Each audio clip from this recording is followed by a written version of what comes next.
Hello, and welcome to That Recording Podcast, the podcast of conversations inspired by all things analog recording. I am your host, Joe Montague, also known as... Are you that Beatles drums guy off Instagram? All you need is drums. Yes, that is me.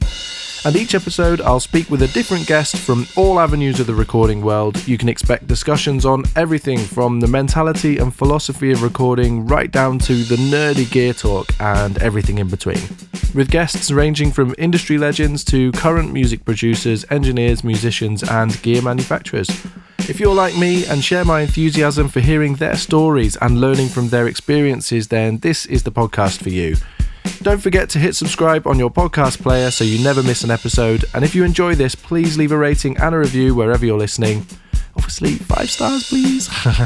And it really helps to grow the love for analog recording and helps me attract a variety of different guests. Thanks for listening and enjoy the show!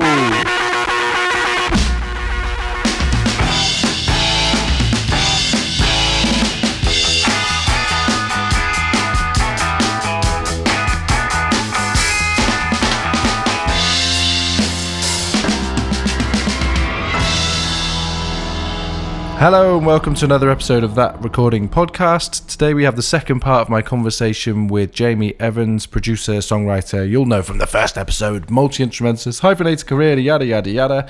Hope you enjoyed episode 1, and here we go. We'll get straight on with episode 2. Enjoy. That Recording Podcast is sponsored by Make Noise Pro Audio, the trusted source for new and used pro audio equipment. They also do repairs, so they are a veritable trifecta of audio accomplishment. Did you like that sentence? I was quite proud of that when I wrote that. A bit of, alliteration. There we go. Anyway, they have an incredible Instagram feed, and one of the things that I really love doing is every week they do a drop of the gear that they have had come in during the week. And I love scrolling through the stories, and there's usually 20 or 30 pieces that go up. And this is a bit weird, but I always play Guess the Price because it's always really reasonable. And I must say that I am biased. I've been buying things from Make Noise for years. They're just such a great company. Obviously, I'm very grateful to them to be supporting this podcast, but I wouldn't be doing this if I just didn't think that they were brilliant. So do go and check them out at Make Noise Pro Audio on Instagram or makenoiseproaudio.co.uk on the interwebs. And on with the show! It's about openness, isn't it? And going back to talking about this hypothetical bass player that we were sort of discussing about, we've all been in lots of situations where there is a musician who's thinking purely on a technical level. And for themselves as well. Yeah, it's literally just about how good can I make myself sound on this instrument, or bass in this example. And yeah, they're not thinking... egolessly about what needs to go on the song. Yeah. They're just thinking, maybe that's just through, they're probably not even aware of it, this hypothetical musician. They're just, that's how they've always thought about it, because they've watched endless amounts of bass videos of like bass, I don't know, gatherings, and like here's Victor Wooten being... Bass gatherings. Yeah, is that a thing? That's a new one, that, Joe. Bass gathering. Yeah, but you know what I mean. I do know what you mean. Yeah, and like there's one happening right now somewhere. Yeah, probably. Gathering in bass in the back room of a pub. And there's David Attenborough in some hidden tower covered in camouflage, just narrating the whole thing. Here comes the 6th string. Nobody wants to sit next to him. The active pickup is alone. We genuinely, Joe, I have to say this just for people who've managed to listen this far in. We have nothing against bass players. I love playing bass myself. Me too, yeah. Love it. Yeah, there's a lovely bass right behind Joe right now as I speak. There is a jazz bass. P bass. Oh, it's a P bass. It's beautiful. I love it. Yeah. Oh, yes. So yeah, bass is great. It's just an example. It could be any instrument. Let's pick on xylophone players. Yeah.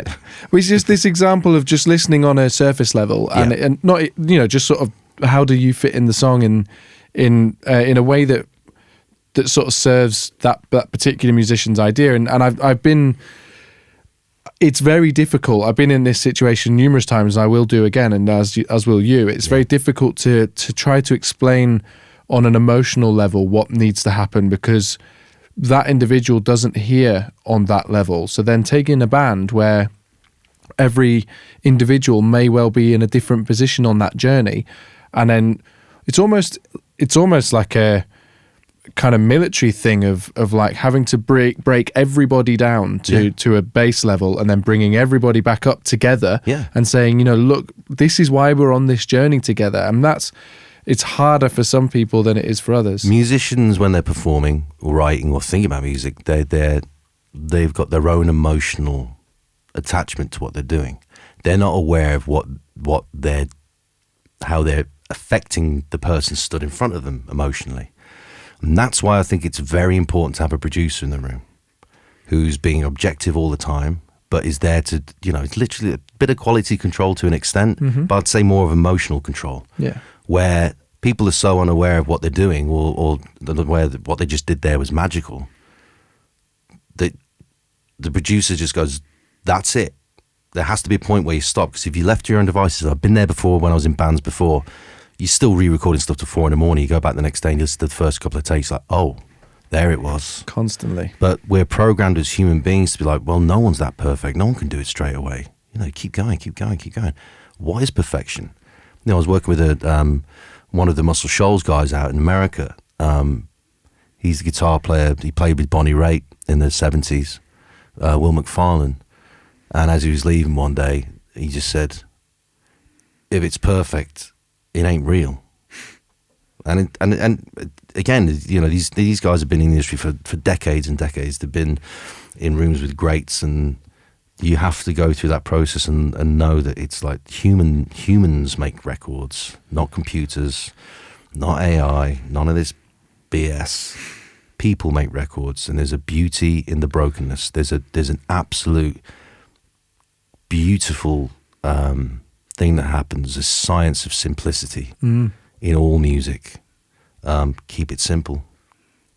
Well, it's that if they're listening, those musicians, if you're listening and responding and contributing on an emotional level that's serving the song only and less of your own conscious or subconscious agenda, then it's almost irrelevant whether you make a mistake or not. And the sort of the small things that slip through the cracks, the small nuances here and there that you may call mistakes, they don't matter because the intention is still there. And I think that's, I'm a big believer in when people connect most with art, it's when they're not connecting with the physical thing itself, it's the intention behind it. And it doesn't, when you watch a 6-year-old singing a song, you're not criticizing all of their tuning or their phrasing or anything like that. You're just like, that's so sweet and innocent. And it's, the technical side of it gets better, but human beings will forgive all manner of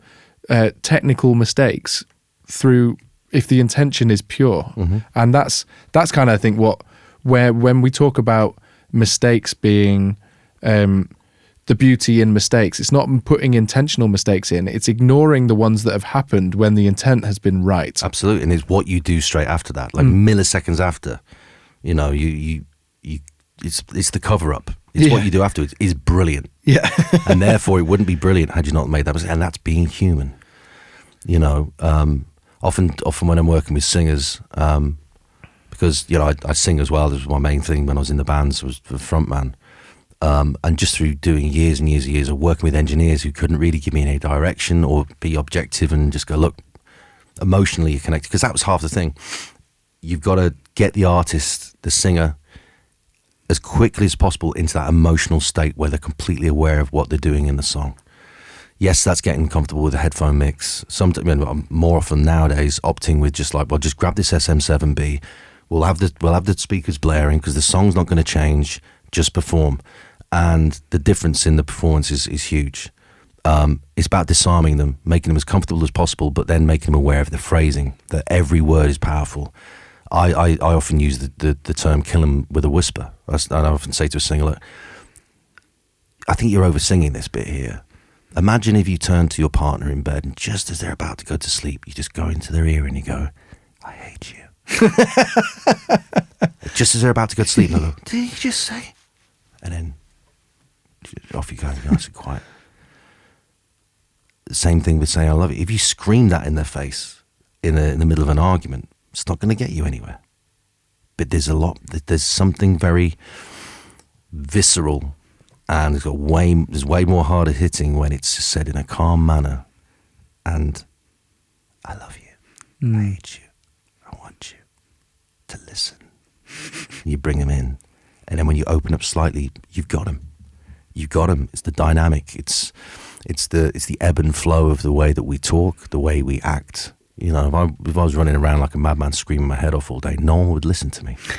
No. You know, and that's the kind of Christina Aguilera's of the world, and the going off and on and pointing at the sky of every note that they're hitting instead of saying true to the melody. You know, and then you got classic singers who've just one note and they floor you because they mean it. But no, it's always changing. Every record I've ever made, every pre-production session, writing session, you got to adapt. You're adapting to the person. You're adapting to that environment. Every day is different. Every second is different. You know, we're constantly changing, evolving, going backwards, going forwards, up, down, left, right, in and out. You know, and that you have to take all those variables into account when you're trying to then capture that. It's like just standing back and seeing all this magic bubbling away, going, you're almost there. Keep going now. And then those moments when you're in sessions and everything goes wrong, or you just done a magical take, but loads of the mics were broken, or you didn't hit record, and everyone just deflates and gives up. It's like, no, it's for a reason. And even if it takes 2 days, or we just leave this now, I know we did that. We saw that. We all felt that, so we can do it again. Yes. Yeah. How was you mentioned working in the US? That's at Fame Studios. Fame Studios. I mean, I talked to us about that. That was the most batshit crazy thing that I think has ever happened to me in my music career, on many levels. First of all, I was represented by some management in London, and out the blue, they just said, how do you fancy going to Muscle Shoals to make a record? I was like, Muscle Shoals? That's in the Sweet Home Alabama song. Muscle Shoals has got the Swampers. And when I was a kid, I always thought the Swampers were an American football team or something. Yeah. Completely unaware. And I knew of Fame, I knew of this, that, but I'd never, and I was like, I know that place. What is that place? And it just so happened the documentary was on Netflix at the time.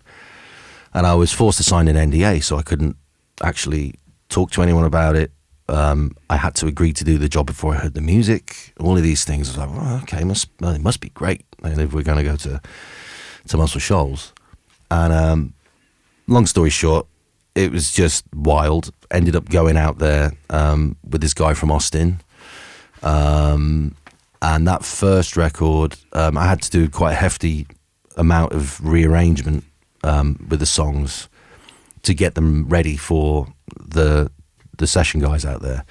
So you worked with some Muscle Shoals guys, didn't you? Yeah. I worked with them on the second time. So I went to Muscle Shoals twice in 10 months. Wow. But I knew I would. Yeah. The first one really opened a massive door for me on a friendship level with the guys that were working there. We had Bob Ray on bass, and he's played with like Ray Charles, loads of big country records as well. The young gun there, Justin Holder on drums, amazing guy. We become really close friends through the whole process. It's engineered by John Gifford III, who was then also studio manager. Came really close to him, and the assistant engineer Spencer. And then we had guys coming in like Jim Horn on baritone sax, who was in the Wrecking Crew. He played the flute on Canned Heat Going Up to the Country. Played on Unchained Melody. He was the band leader for the Mad Dogs Englishman tour. Joe Cocker played on All Things Must Pass. Played on Beatles stuff. Played on Beach Boys. And I had no idea who he was, by the way. Yeah. I was like, Jim Horn. That's a cool name. And as far as I'm aware, unaware actually, should I say, when these guys are in a room and I'm producing them, I said to them again, I don't care what you've played on. I don't care who you are. I mean, I do. Yeah, of course. But like, can we not have all these like amazing rock and roll stories, because it's taking up the time that we should be spending on serving this record. Yes. And they were like, oh, cheeky. But they responded. Man, they responded. The one guy that I think I surprised him and he surprised me in return is this guy called Clayton Ivey. And Clayton Ivey is an absolute legend. He worked for Motown for years. His office was next door to Stevie Wonder's. When Stevie was doing Songs in the Key of Life, Clayton was the first guy to hear the record. Stevie came next door and said, "Can I play you something?" So he goes next door and he sat him down. He sat and listened to the entire record and was just like, "My God." Wow. So he was a producer at Motown for a bit. And then he's worked at the Shoals loads and loads. Amazing piano player, incredible musician. And there's just something about the guy when he just walks in a room, you just get chills. And he walks past you, but we had a really good laugh. And he was playing Hammond on this one particular track. I was like, he just sat there and they're watching all the charts. Like, so when I was doing the rearrangements of this particular record, I'd send the tracks through to Will McFarlane, the guy I mentioned earlier, who's the Bonnie Raitt's guitarist. Amazing guitar player. He's got like Stratocaster. He's got his white Strat with the serial numbers, something ridiculous like 342. It's amazing. Sounds beautiful. He's a killer slide player as well. But he took it upon himself. He did all the Nashville chart. Yeah, I've come across those recently. Very cool. I did some gigs over the summer with a guitar player from Nashville, and he sent through the charts in Nashville numbers, and it took me a minute, and I don't know if I won't ever learn it, but even just the idea of the shorthand of it, it's genius. Like -7's the minor, and all this. I love it. And you know, fundamentally, they did that so if the producer was to change key any second, it didn't matter. They still got the structure. But it's so clever with like the way if a push happens on like 4-and, there's an arrow leaning into the next bar, so it's still remaining in the bar you're in, but the arrow's there. And if it's a push after 1, then it's an arrow pointing in the other direction on that bar, and all these little shorthands that you just like. Oh yeah, they're amazing, and they do it all in. And when I've seen them doing it in real time, like when I went there to do the second record. We were pulling in. I ended up playing quite a bit of bass, guitar, and keys across the whole record. But we were pulling in. This is where Spooner Oldham came in. So Spooner, the classic, Aretha's keyboard plays, played with everyone. He's just an amazing guy, and he came in and played some whirly on this track. And they come up into the control room there in Fame, and we have a coffee and a little chat. And then he's like, "Right, play me the song." And they get a piece of paper and a pencil with a rubber on the top. Play the song, and he's writing all these numbers down. And then another little chat, and they go, "Play one more time." And he's just checking that he's written it down right. He's like, "Cool, okay, let's go and get a tone." And he goes down on the floor, gets a tone. One take. Wow, they're done. Amazing, unbelievable, Joe. Honestly, at his points where certain people like Spoonie, you can't really say to him, "You know that beat you did just after the second chorus? We could, use that as a bit of motif." And he kind of just looks at you.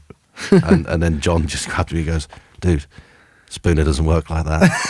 And he's like, "You get Spooner, that's what you're paying for, that's it." I'm like, "Cool, I respect that." And then others are just like, it's amazing to watch these guys just reading these charts and playing, and they're just in the real time, they're just reacting. And Clayton said to me as well, he said, he's played on thousands of records. He said most of them he can't remember. Said the ones he remembers are the ones where he gets a check through the post and it's on the radio. And I'm like, yeah, I dig that. I don't know what you're talking about there. But they did, I think in 1 year he did like 1,200 albums in a year. That's mad. And he was like, you turn up. He lived in Memphis or Nashville at the time, so he'd drive down for sessions. This is like going right back. We're talking 70s Fame Gang sort of era. And he was the choice player there. And he said you'd turn up at the car park outside Fame and there'd be a queue of keyboard players all just leaning against the wall, smoking, making small talk with each other, and then you'd have to walk in past them, and they're all just like, it's just this energy of like, don't fuck it up, because literally you mess up, you're out, next guy's in. He said, and that's what it was like. He said the pressure, which it was like brain surgery. Wow. That's how it felt at the time, because you there's no messing around. You got characters like Jerry Wexler going in there. You got Rick Hall, who was quite a big character, running these sessions. If no one got it, then that was it. It's mad. I spoke to David Hood, bass player, on this podcast. So if people listening, go and check that episode out. And listening to the way that those guys talk about music and think about it, that the Nashville chart thing, kind of typifies it really. It's about like being very good at your instrument and confident enough to react in the moment, and have, they have it written down for them, but they are also using their ears almost more so, and their instincts. Yeah. No, just sort of gut reactions to what's going on, and 99% of the time, that's people are happy to go with the gut instinct and go like, yeah, well, it worked. Let's keep it, and it's cool. I just love that kind of. It's almost, in one sense, it's like the factoriness of it. Yeah, and I don't like that, but I like what that brings out because it's quick and it's instinctive and it's you haven't got a choice but to play for the song. And anyone who's of the mindset that we were previously talking about, who's playing for themselves in a subconscious way. That's not not an egotistical thing, but then they're not going to fit because that it just can't work. It will be obvious. Well, that's just not going to happen. It has to be someone who is able to instantly connect with the song in a way that they can communicate through their instrument immediately. And that's years and years of them doing it. Yeah. But bear in mind, when these guys first started out in fame, they're like 17, 18 years old. They had something really special going on. For them to be able to play, shoulder to shoulder with people like Aretha Franklin, Wilson Pickett, then the energy in those records are amazing. Bear in mind, that's one take, Yeah, it may have taken 70 to get there, but probably didn't. There's a story that I'll say it quickly. I don't know what session it was, but this is a Clayton story. He told me, he's like, we went into this session and Rick Hall was producing, and I think it was his first session he'd ever done. Don't quote me on that, but I mean, this is a story he told me like 7-8 years ago now. But he's like, we're sat there, we do first take, and Rick's like, drummer, we need more left hand. Drummer's like, what? Snare? Needs more left hand. And he never said to anyone by their name. It was just like drummer, bass, guitar, horns, more elbow. What? More elbow. Back, take after take after take after take. And literally he said he was getting ridiculous. Like it was hours and hours and hours. Just coffee and whatever else would get them through the day. Wink, wink. Yep. Hours, I'm talking like hours, same song, again and again and again and again and again. Calluses on your fingers, losing the plot, chain smoking, drinking coffee, did not leave the room. And at the end, Rick just goes, right, okay, got it. And no, he says, one more take and then we're done. And everyone's like, come on, man, this is like take 300 and whatever. It's ridiculous. And he goes, surely you got it by now? He goes, oh yeah, you got it in the first take. I just wanted to see how long you guys could go for. You got the job. Amazing. That's ridiculous. Isn't that awesome? Yeah. Wow. But that's the pure psychology of it. He's like, I want to see how long these guys will go before they break. And they didn't break. They just kept going. Because it's that thing. They're trusting. I guess back then, the producer had an even bigger role in when it's done, especially bearing in mind that you take Jerry Wexler producing and also running Atlantic. When he says it's done, and that's it. When he says it ain't right, and if you don't get it right in the next take, you're out. The next guy comes in. So you imagine all those if buts and maybes and moments where someone just wasn't concentrating, and out they go. It's crazy situation. It's awesome, man. Yeah.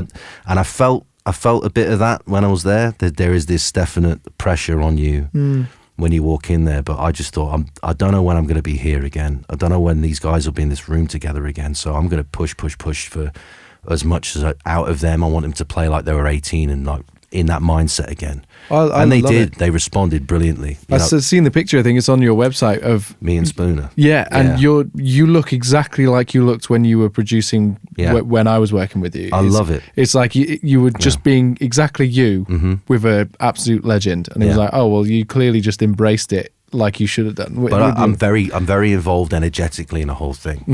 There's still part of me that's still the artist. Yeah. Not necessarily ego, but that energy. I'll never get rid of it. It's like, man, if the drummer's playing, I'm hopping in front of him and going, match the energy, because it's very hard for musicians sometimes in the studio. It can be such a sterile environment. Putting headphones on, having the red light syndrome, feeling the pressure of getting this take right, and you're so focused on something, you stop performing. You stop the physicality of you actually playing changes because you're focusing too much. So to have that extra body in the room flailing his arms around and being an absolute nutcase brings something to again, disarm you and remind you that you're human. And to take your time and not be too hard on yourself. Like, I can't do it. Don't say I can't do it. It doesn't matter. You will do it at some point. And I've said this before in interviews, but I think the most fascinating things about finished recorded music is that no matter how many takes or hours of tape it took or hours of frustration or changes, what you hear, so let's take With or Without You, U2, just over 4 minutes of absolute magic, wasn't recorded in just those 4 minutes. It took months, weeks, hours and hours of changing things slightly till it was right. But what you hear is 4.5 minutes worth of playing. Yeah. And that's amazing, isn't it? Yes, it is. When you think of that. Yeah. Then forget, like, let's not talk about the Beatles. That's a whole different level. That's a whole different level of focus. And again, Beatles, Beach Boys, you think those that really hold up in a studio and really went there. That's why it's magic. Absolute pure magic. That's how you get it. And so my advice to anyone that hasn't been in a studio, which would be odd if they're listening to this podcast, but is to just spend as much time as you can in there. Like, make mistakes, own them, use them, build on them and use them as part of what you are. No one is perfect, but perfection is impossible. But the right feeling is always achievable. Absolutely. Can you talk about this space that we're in now? Yes. So we are in Superfly Studios in Ollerton, which is a little town, very, very, like a stone's throw from Sherwood Forest. Just off the A1. Just off the A1. Very easy to get to. Very easy. And I've been here now for just over a year. Before that, I was always pretty much just a freelance producer, and I'd go, whatever budget would fit, and I'd go travel the world and different spaces, which is great. But there's also a level of frustration there when, you have to then go up into your attic and find this particular bit of gear that you need to bring on the next session. And I connected with Andy Banfield, who owns Superfly Studios, about 12, 13 years ago, and started working, on the odd band that would come in. It just made sense logistically that they would come to this studio. And I really bonded with Andy. He's a lovely guy, brilliant demeanour about him, amazing engineer. And he's poured his heart and soul and all of his money into this place to make it work. He's a proper vintage head. And I just always felt this real bond with him. And then just through fate, it was my youngest son, basically wanted to come and live with me and my partner up north. I was based up north, sort of sandwiched between Leeds and Manchester for a good many years. Fate just threw us back down here. And I was like, right, okay, we'll move down to East Midlands. So as we're moving down, I said to Andy, I said, man, how would you feel about me coming in and joining forces at Superfly? He's like, brilliant, let's do it. So Andy is running Studio A, the bigger space. But bless him, he just gave me this room. So we're in the smaller of the two, Studio B, which we're still doing up. Andy's building some new acoustic panels at the moment for that room. It's got all my, basically a mix of all my gear and some of Andy's gear in here. And it's an amazing creative space. I'm very much more in this environment, more about having lots of toys, rather than focusing too much on the nuances of engineering. There's, we've got quality stuff here. So I know we're capturing things, it's done properly, but the pressure's off. So it's more one-on-one intimate time with artists to write, record, pre-prod. I mean, we can make pretty much a full record in here. I mean, and Studio A is bolted on right through the wall. And then I bring in, when I've got artists, when I'm pulling in albums, I say to Andy, right, let's do this together. And then they basically get the whole entire studio to themselves, with Andy engineering, myself producing. We did a record earlier this year with an artist from Belgium called Chris Dane.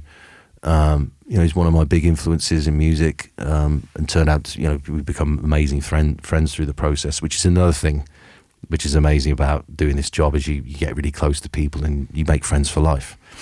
And we spent nearly 3 months making that album here. It was every single day. He moved over from Belgium with his partner and his kids, rented a place near Lincoln, came in every day. Wow. About 1 in the afternoon. and we'd work till midnight every day, literally, man, for 3 months.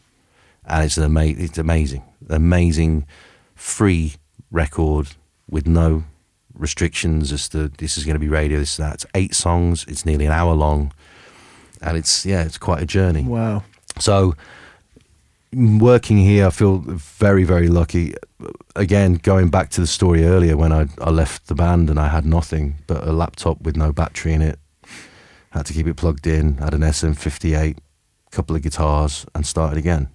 I actually had like this old Line 6 UX1 tone port. That's what I used as my interface for like 4 years. And it just, it's. I do pinch myself every time I come in here. But we're making plans. We're moving forwards, and we're wanting to create a space here that's safe for artists to really express themselves properly.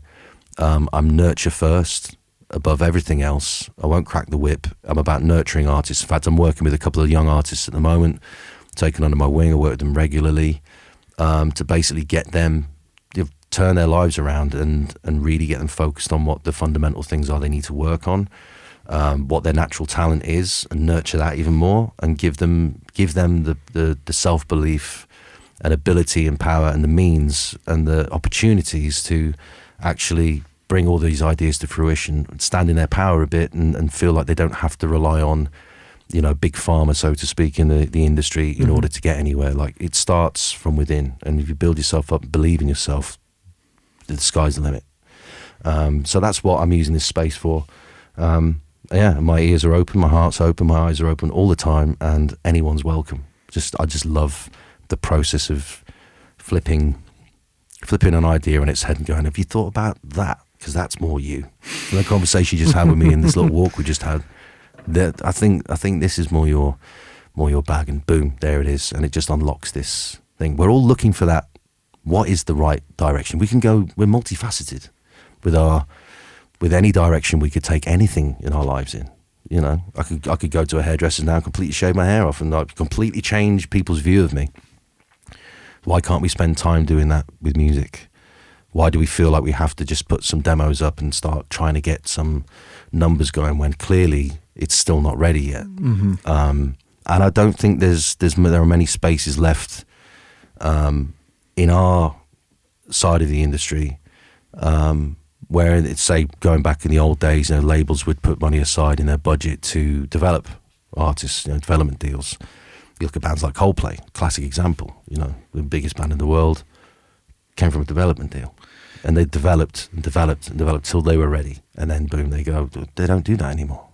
It's impatience, isn't it? I think that the social media has bred an idea that things need to happen instantaneously, or that because you've made something, it needs to be, because you have the ability to put things out quickly, doesn't necessarily mean that you should. I mean, I've had it on a sort of the level of like the working that I'm doing, younger drummers coming to me and saying, I want to talk to you about how to sponsor an ad on Instagram, whatever.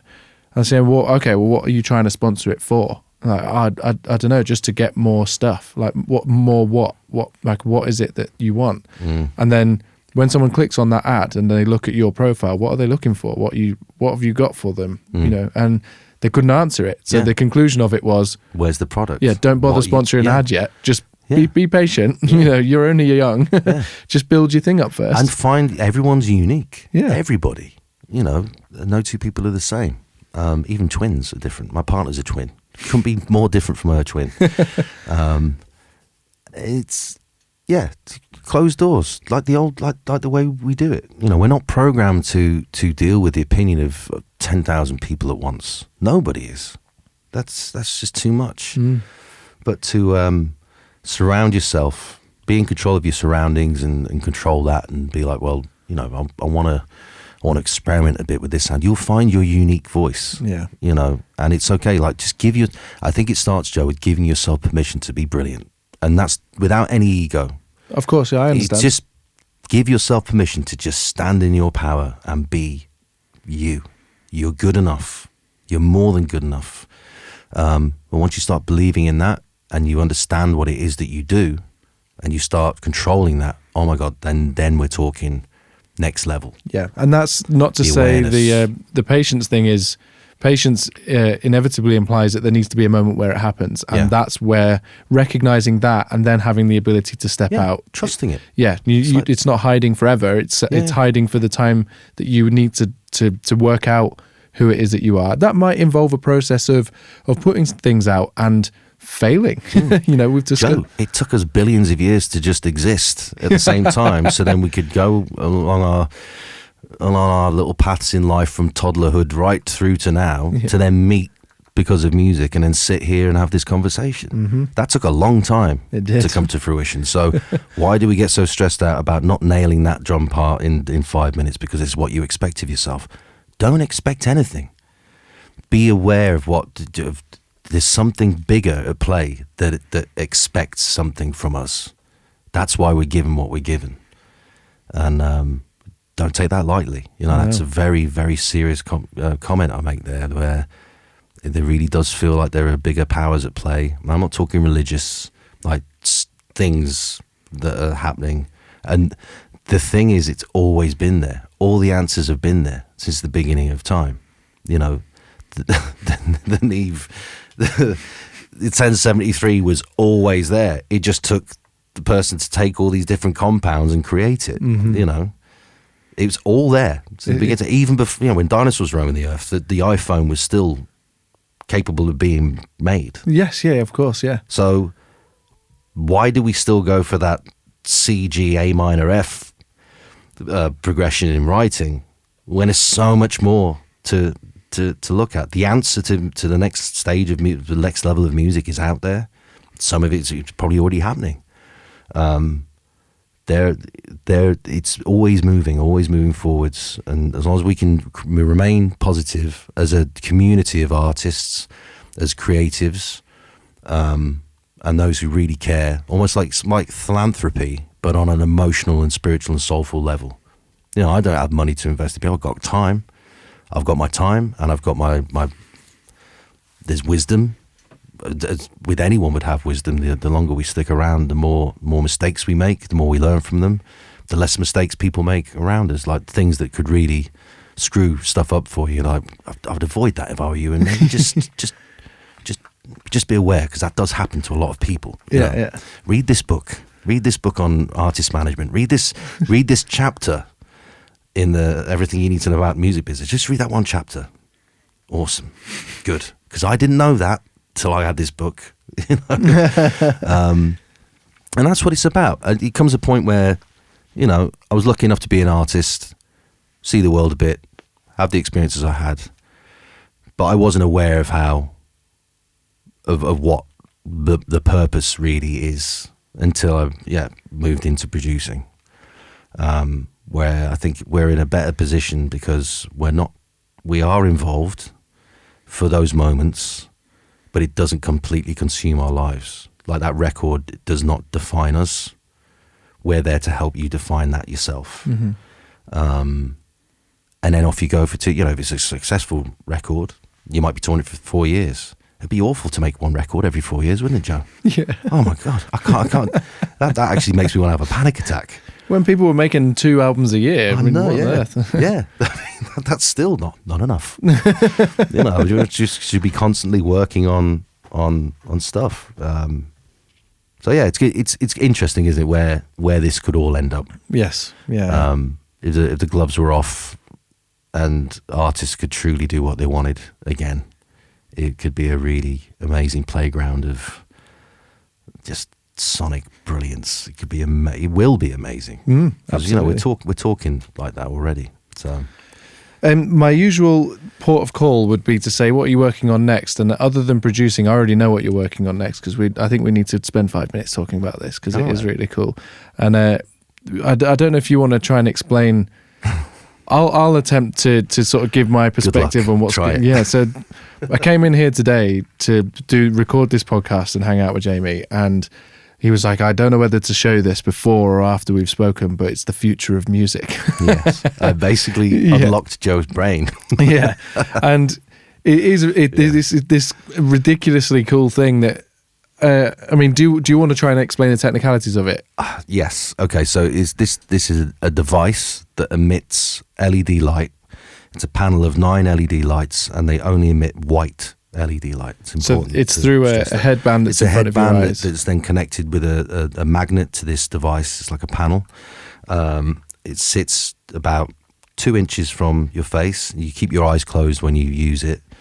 And what I showed Joe today was a very special sort of hidden area of what this device can do, and it's to show him how light and music work cooperatively together to basically put you in touch with your consciousness and literally light up your brain. And I tried I talked to you about it for a good 15-20 minutes before I put it on your head, and then you put it on and you listen to a piece of music with it on, and I just observed from the corner of the room like a mad scientist. This isn't my device, by the way. I didn't design this thing, but I'm getting involved in it, and it's very exciting for me. It feels like when we use the word coincidence, as someone said to me years ago, if you break that down, that's 2 incidents working cooperatively to work together. So when people are a bit skeptical about, well, that's coincidental. Well, no, yeah, because it's 2 incidents working together, so it's real. So this guy's come into my life, a guy called Garnet Dupuis, Canadian guru, spiritual legend, has studied neuroscience for years and years and years, and has developed this incredible device called the Neurovisor. It's on the market now. If you want to buy one, go ahead and buy one. Visor's VZR. VIZR. Oh, VIZR. Yeah, Neurovisor. And yeah, I've been sort of involved, like music supervision, I guess you'd call it, and helping them sort of look into a deeper relationship between how this thing works. You've tried it. Tell them what you experienced when you did it. I mean, I'll get into the specifics of it, but I mean, this thing has sort of implications in sort of the medical area, I suppose. As well, yeah. So that's kind of over one side of it, and then, I mean, it's like there's so many facets to what it could potentially be used for. But the track that I listen to is one I know. Am I allowed to say what it is? Probably not. No, okay. Well, it's a song I know really well, and people listening to this will also know it really well. But then, so he's built this light show thing for this specific track, and it kind of heightens the way that I listen to that music. It's a song I knew really well. It's about a 10-minute song. It's a piece of jazz, and that 10 minutes went by in a blink of an eye, and all I can explain is that I've done periods of time in my life where I've been heavily into meditation, and that's quite a I don't want to call it trendy, but popular is a better way of talking about it. Like, people are cottoning onto that, and it's becoming more mainstream. It's not sort of a higher, or like a random thing that people do. I don't know what the right word is. It's a thing that's commonplace now. And having done lots of meditation, there were a couple of occasions where things happened that were surprising. So I'm not talking like 10-minute meditations where I just feel a bit calmer. I'm talking like I did, months on end of getting up early in the morning and doing an hour. Yeah. And then on literally, I think it was just 2 occasions, I reached this point where it felt different. It kind of went to a different place. And it surprised me. I wasn't expecting that to happen. And putting this visor on, which is like it. So you put headphones on as well and listen to music, but then this 9 lights in front of your eyes, and they are just emitting white light, but it's insane. So you got your eyes closed, and the music starts, and then suddenly your brain just whirs into action, and you're just flooded with like a kaleidoscope of. I mean, for me at the beginning, it was just red and white and a bit of black, and then as the music changes. This is dictated by my brain's interpretation of what the lights are programmed to do. And what the music's probably doing to your brain as well. Yeah. So then it's changing to all sorts of different shapes and patterns, and the music's changing. The colours are changing into greens and blues sometimes. It was mainly red for me, and then it would sort of have these moments of black and white and changing colours. And just an incredibly immersive experience. And you come out of it feeling as though you've done an hour-long meditation. You feel calm and refreshed and bowled over, to be honest with you, like completely knocked for six. If you know, I had no idea what to expect other than what you'd prepared me for. Yeah. And just sort of couples together in this specific usage of it, couples together the music side of it, which is obviously something that we connect with on a deep level, and a visual sort of meditative, kind of calming side of things. And it's just like the guy, the chap who you mentioned, Garnet. Yeah. He talks about it being this makes it sound like it's almost a bit like it should. You know, I'm hesitant to almost say it, but it's that sort of microdosing thing of, you know, it's not this isn't a drug thing. It's just you know, what did you explain? It's like he wants to give people the effect of what it is to be sort of tripping, essentially, but without it being that. It's a very real experience. You're not losing it's yourself. Drug-free microdosing. Yeah. But there are, you know, it starts to improve the brain health. It reconnects neural pathways. Your brain starts receiving what it's starved of. And the way Garnet has put it to me before is it's like eating super, super high mineral food, but it takes time to digest that. Now, what you're experiencing with the music and the lights happening at the same time, he choreographs the lights specific to the music and the dynamics. And it's incredible. He literally breaks it down to like hundredths of a second to do this. So, and I don't know how he does it. It's truly, truly, truly next level stuff.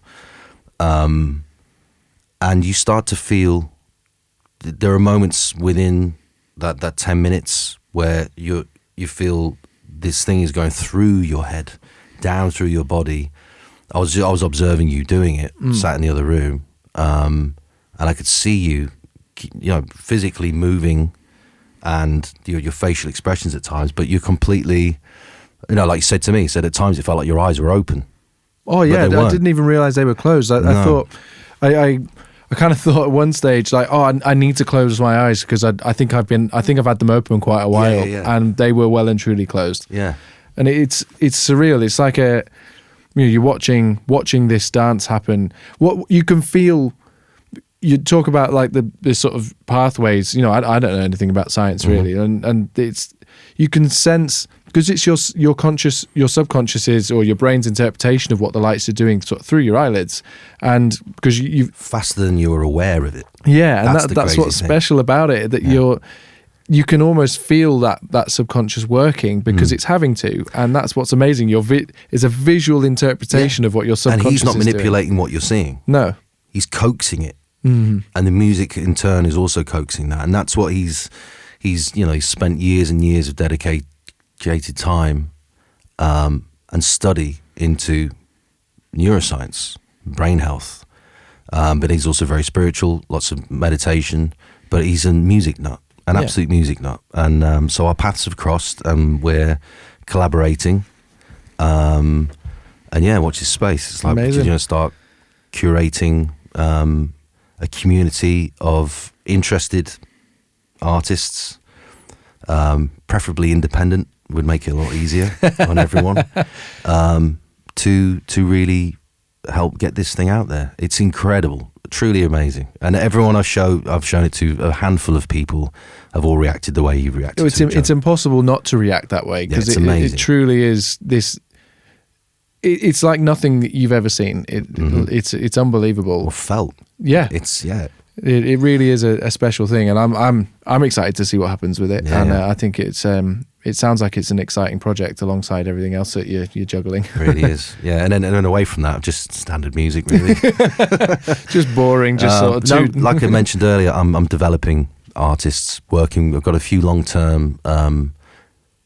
Reoccurring artists that come up, once a month, 3 or 4 days. I've got like a block of time recording what could be an album next month, and in between that, really, it's just going out, still in wonderment of what the universe is, how music sits in that, where I sit in that, and I think I just owe it to those around us to just be honest all the time about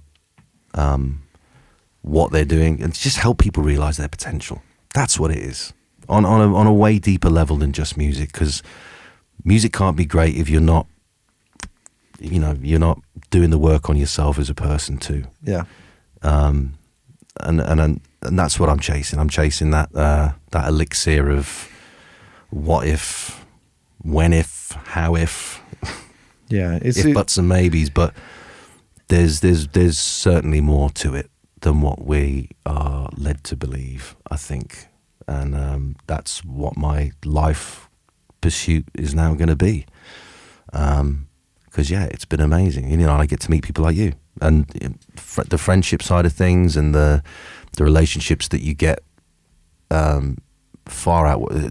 It's the ultimate payment for that, because I'm all about a utopian sort of vision of where this could all end up, is bringing community back to music, which is ultimately what it was. I think it's where it came from, and that's ultimately where I think it's got to go back to. I love it. I think it's that community side of things is, Instagram has been a powerful tool for me. Yeah. Ultimately that's how we've met. Yeah. And so many of the people I've spoken to through this podcast and worked at my studio for it. But it took the action. This is cycling all the way back to the beginning of our conversation, that it took you to prompt me to speak on the phone, and that it suddenly, I don't think Instagram didn't exist in our relationship at that point onwards. It was like, okay, well, Instagram facilitated the community to join together, and it takes that human to kind of go, well, let's actually meet in a room or talk on the phone or whatever, and then do some work together. Yeah. Well, it's so hard to try and represent yourself on social media or on the digital realm. Like, as much as I see of your stuff, like, this is you. Oh yeah, in front of me. Yes. But it's so hard to be, when the camera's facing against yourself and you got to edit it, and you're like, oh man, that's me. Ugh. And it changes. It changes. It does, it's hard to bottle that. And have to write that, which is why. But I just knew, I could see through your work ethic of what you'd already done and established with no help. I was like, this guy, I need to speak to this guy. Yeah. And if anything, nothing comes of it. I need him to know that I know what I get him, and he's doing a great job. And it starts there. But that's inspiring. Hopefully that'll encourage more people, listening to this and engaging with. That's what my attempt with this podcast is. Ultimately, yes, it's interesting for people to listen to, but it's basically an excuse for me to send people that I value a message and be like, can I speak to you? Because I think you're great. And that, what other... I just think it's a nice excuse, it's a reason to connect, and it doesn't matter what you're putting out into the world, it's helping fuel that conversation and that community. Oh, the powers that be don't want us to sit on park benches and talk. They don't. No. And I'm not being a conspiracy theorist. Who's listening now, Jeffrey? No, it's none of that. They genuinely don't. They don't want us to think for ourselves. They don't want us to break away and live off the grid in the woods, or go and make that record that's really going to blow people's minds, or put a light show to it. They want us to just stay dumb, stay quiet, and I don't think we want to do that anymore. No, and I'm not being an anarchist there or anything. I'm being a realist about. I long for those days. I would love to just teleport back to Woodstock and just stand in the middle of that field and just feel that energy. And it's happened before, it can happen again. But a lot depends on that. Socially we're moving into, robots taking over the world at this point. We're at a very interesting spot, rockets that can land where they took off from. It's like, well, can we just focus on nice songs for once? There you go. Can we please? What a way to end. What a way to we end could it. go. Nice We one, could go Elon. deep into that, couldn't we? Thank you so much. This has been Thank you, really Joe. special. It's such a privilege to get to actually do this in person. I think there's only been about 5 episodes of that. And I've still got to take you somewhere after we've done this interview. I want to show you something. Oh, that sounds interesting. Yeah, you're gonna love it. We'll leave people Another hanging one. on that. Another one is like a different light show. Yeah, it's a bass gathering. Amazing. Right, quick, push spacebar on this before it goes any weirder. Hang on, I've got to load back in there. Thank you so much for listening to That Recording podcast today. I'll be back next week with more conversation all about analog recording. And for now, don't forget to hit subscribe, and please do share the podcast with friends or anyone else you think is as nerdy about recording as we are. If you'd like to follow me on socials, you can find the podcast on Insta at That Recording Podcast. For my adventures in Ringo nerdery and all things Beatles drums, it's at All You Need Is Drums. And if you're just curious about my work and recording and maybe the odd picture of me having a beer or hanging out with my wife and kids, it's at Joe Montague Drums. And in other exciting news, I have a TikTok. I don't really know what TikTok does or is, but my wife says I need to have it and it's cool, and I should tell you about it. So there we are, follow me on TikTok. Don't be a stranger, and see you next week. Goodbye!